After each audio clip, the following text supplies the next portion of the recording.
네, 안녕하세요. 박기자입니다. 성실하고 열정 있는 박기자. 눈이 오나 비가 오나 바람이 부나 몸이 망가져도 전할 소식은 전합니다. 오늘 토트넘의 FA컵 3라운드가 열렸습니다. 64강이라고 보면 될 것 같은데요. 상대는 3부 리그 팀 포츠머스였습니다. 토트넘은 4부 리그에게도 졸전을 펼친 적도 있어서 FA컵을 포기하지 않는 이상 긴장을 늦춰서는 안 됐습니다. 주전들이 부상으로 이탈해 있고 손흥민도 강행군을 달리고 있는데 이런 경기 때 보통은 손흥민도 쉬어야 하지만 정말 대체할 선수가 없습니다. 이미 인터뷰에서도 얘기를 했죠. 마스크 솔직히 불편하다. 스포츠에서 심리적인 부분, 작은 변화 하나의 결과가 달라진다는 걸 모르는 분 없죠. 마스크를 해도 손흥민다운 경기력을 보여주길 막연히 기대했던 거지 감안을 해줘야 할 필요가 있을 것 같습니다. 그렇지 않고서는 여러분 솔직히 토트넘 경기 보기 힘들 것입니다. 자, 콘테 감독이 어떻게 이 경기를 대처할지가 매우 궁금했는데 손흥민, 케인을 의지하고 다른 포지션들은 대부분 변화를 주었습니다. 손흥민, 케인, 힐 공격 라인을 만들었고 사르, 스킵이 중원을 지켰고 세세뇽과 에메르송이 윙백으로 나섰고 탄강과 산체스, 데이비스가 센터백으로 나섰고 골문은 포스터가 지켰습니다. 확실히 힘을 뺀 것은 인정. 64강인데도 상대도 약팀이기 때문에 팬들의 관심이 크지 않을 거라 생각했지만 현지는 전혀 달랐습니다. 역시 축구 자체에 열광하는 국가는 뭐 다르더만요. 포츠머스는 지역 자체가 10만 정도인데 9,000명의 응원단이 원정을 떠나왔을 정도입니다. 그러니까 포츠머스도 토트넘을 이길 수 있다? 나름 긴장감이 있었던 이 경기에 토트넘이 힘을 뺐더라도 손흥민, 케인은 있으니까 득점을 기대할 수 있죠. 하지만 축구는 한두 명만으로 하는 게 아니라는 거. 포츠머스가 오히려 더 임팩트 있는 슈팅도 날리면서 토트넘은 모두가 아는 그 전술로 전반전을 0대0으로 마쳤습니다. 모두가 아는 그 전술. 뭐 저야 미션이 있으니까 전반전을 볼 수밖에 없지만 설마 전반전 보신 분 여기 없죠? 토트넘은 전반전 그냥 버리고 가는 거 아시잖아요. 콘테 감독 경기 후에 전반전 대부분 좋았다고 꼭 하잖아요. 토트넘은 아스톤 빌라전에서 홈에서도 0대2로 패배했을 때를 기억해야 합니다. 식스백에 아무것도 하지 못하고 무득점 했잖아요. 설마 포츠머스가 토트넘을 상대로 맞붙겠습니까? 더하면 더했지 더할 리가 없죠.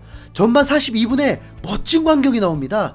8명으로 한 라인을 만들어버리는 거의 템백을 형성하면서 토트넘의 민낯을 제대로 드러나게 해줬습니다. 세밀함이 떨어지는 선수들의 플레이로 도저히 뚫을 수가 없고 손흥민도 장점이 살아나려면 공간이 있어야 하는데 재미없는 경기의 결정체였다고 해야 할까요? 아무튼 그래서 이제 후반전이 시작됐습니다. 콘테 감독은 변화 없이 그대로 갔습니다. 그런데도 후반전은 전반전과 달랐죠. 왜? 케인이 변화를 줬으니까요. 그냥 전반부터 그냥 그거 하면 안 되겠니? 우선 먼저 후반 3분에 손흥민이 윙어로서의 역할로 크로스를 제대로 올렸고 노마크 에메르송이 헤딩슛을 날렸는데 골대 맞고 나오면서 기회를 놓쳤습니다. 이 정도면 에메르송 겁나게 잘한 거죠. 뭐라 하지 마십시오. 이 경기 에메르송이 아니었으면 웃을 일도 없었습니다. 얼마나 고마웠는지 후반 13분에 환상적인 노루 패스로 웃겨줬습니다. 케인이 볼을 달라고 했고 그걸 주특기를 통해서 위협적인 장면을 연출했습니다. 노루 패스 때문에 위협적이었던 건 아니었고 에메르송이었으니까 웃겼다는 거. 와, 진짜 이 친구 축구로 웃겨주는 센스, 여러분 진짜 박수 한번 쳐주십시다. 뭔가 잠재력이 있긴 한 거겠죠. 그렇지 않고서야 이 레벨에 들어올 수는 없는데, 그죠? 토트넘은 후반 5분 만에 득점을 만들어냅니다. 해결사는 손흥민이 되길 바랬지만 케인이었습니다. 정말 멋진 킥으로 득점을 했는데 그 어떠한 감정도 들지 않고 토트넘은 앞서 나갔습니다. 케인이 박스 바깥에서 밀고 들어와서 세세뇽과 볼을 주고받았고 케인이 지체 없이 바로 강력한 슈팅으로 골망을 갈랐습니다. 케인 골 이후에 이제 수문이 열리려나 했지만 그런 일은 일어나지 않고 토트넘은 간신히 1대0으로 승리했습니다. 포츠머스가 라인을 올리자 뒷공간도 열리면서 슈팅 횟수도 늘어났지만 그 기회들이 득점으로 연결되면 좋을 텐데 아무 일도 안 일어난 거죠. 후반 18분 손흥민이 프리킥을 얻었는데 그 이유는 전반전에 케인이 프리킥 기회에서 벽에다 때리면서 이번에는 손흥민에게 기회가 왔습니다. 이거 터지면 진짜 저 울려고 했습니다. 하지만 골대 상단을 살짝 넘기면서 실패. 손흥민은 전반전에 손흥민존에서 한번 슈팅이 있었고 후반전에 박스 안에서 기회가 있었는데 높이 떠버리고 말았습니다. 마스크 벗는 그날까지 자 여러분 좀 참아보죠. 손흥민이 일시적으로 좋은 활약했던 게 아니잖아요. 수년을 좋은 활약하다가 올 시즌에 전술 문제와 부상 여파로 인한 일시적 상황이잖아요. 양팀 통틀어서 가장 많은 슈팅 5개를 시도했는데 영국 매체에서는 자신감이 없어 보였다라고 평가하기도 했습니다. 마스크 벗으면 전 돌아올 거라 확신합니다. 토트넘 팬들은 팀이 승리하고도 형편없는 경기력에 실망을 많이 했고 그나마 하나 건진 게 사르에 대한 칭찬들이었습니다. 사르는 2002년생 미드필더인데 토트넘 중원에서 경쟁에 밀려서 출전 기회를 얻기 매우 어려운 선수였습니다. 그런데 콘테 감독의 선택을 받았고 이번 경기에서 베스트 플레이어라면서 칭찬들이 많았습니다. 팬들 반응을 보면 우리는 오늘 아무것도 하지 않았어. 오늘 경기에 누구에게도 투표하고 싶지 않아. 송과 케인이 있기 때문에 EPL컵 하나는 가지고 있으면 좋겠어. 논의할 가치도 없는 경기였어. 우린 빨리 잊어야 해. 사르가 돋보였던 경기였어. 아마 사르가 없었다면 우린 더 위험한 순간을 맞이했을 거야. 콘테가 유망주 중 사르만 키웠나봐. 벤탄쿠르, 호이베르, 사르면 중원에서 피지컬이 굉장해. 저걸 보려고 돈을 낸 관중들이 불쌍해. 그래도 관중들이 승리했다는 기립박수를 보내주는군. 미친 것 같아. 힐이 점점 더 적응을 해가고 있어. 한 달 만에 벌크업되는 방법을 전해줘. 우리 클럽은 할 일이 많아서 좋겠어. 수습하려면 힘들 거야. 손이 마스크를 벗으면 안 될까? 손은 마스크 제재를 받고 있어. 쿨레셉스키와 히샬루승이 있었다면 그는 쉬었을 거야. 이번 시즌은 전혀 느낌이 오지 않아. 아스날전도 정말 모르겠어. 이길 수 있을까?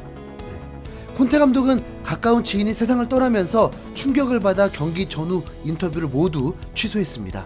토트넘이 다음 라운드에 진출한 걸 긍정적으로 생각하는 게 좋겠죠. 32강은 추후의 대진표에 따라서 결정이 됩니다. 어차피 이렇게 된 거 에라이 강팀만 나라이. 자 이제 일주일 쉬고 런던 더비 있으니까 그때 대반전 일어나길 기대해보죠. 다음 컨텐츠로 찾아뵙겠습니다. 여러분 손흥민 헤드트릭 기대 발언 사과드립니다. 이상 박 기자였습니다. 감사합니다. 혹시나 손흥민이 마스크를 벗고 경기를 했는데 다시 마스크를 왜 쓴 건지 궁금한 분들을 위해서 전해보도록 하겠습니다. 인터뷰를 통해서 솔직히 얘기를 했는데요. 나 혼자였다면 당연히 마스크를 벗고 경기를 했을 것이다. 하지만 부모님과 가족, 친구들이 모두 걱정하고 있다. 부모님께서 마스크를 쓰라고 하시지는 않지만 저녁을 먹는데 마스크는 어떻게 된 거냐고 물어보시더라.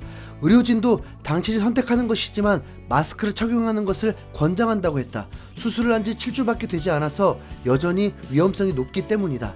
그러면서 기자가 마스크를 얼마나 더 오래 써야 하느냐는 질문에는 두고 보자라는 말만 했고 분명히 마스크를 쓰지 않고 경기를 할 때와는 다르다. 시력은 괜찮지만 공이 내게 올 때 마스크 때문에 공을 볼 수 없어 짜증이 날 때가 있다. 크게 신경이 쓰이는 건 아니지만 최고의 상황은 아니다. 공을 볼 수 없다고요? 크게 신경 쓰이겠죠. 두고 보자가 딱 일주일 남았으면 좋겠네요. 그쵸? 이상은 흰수염고래였습니다. 감사합니다.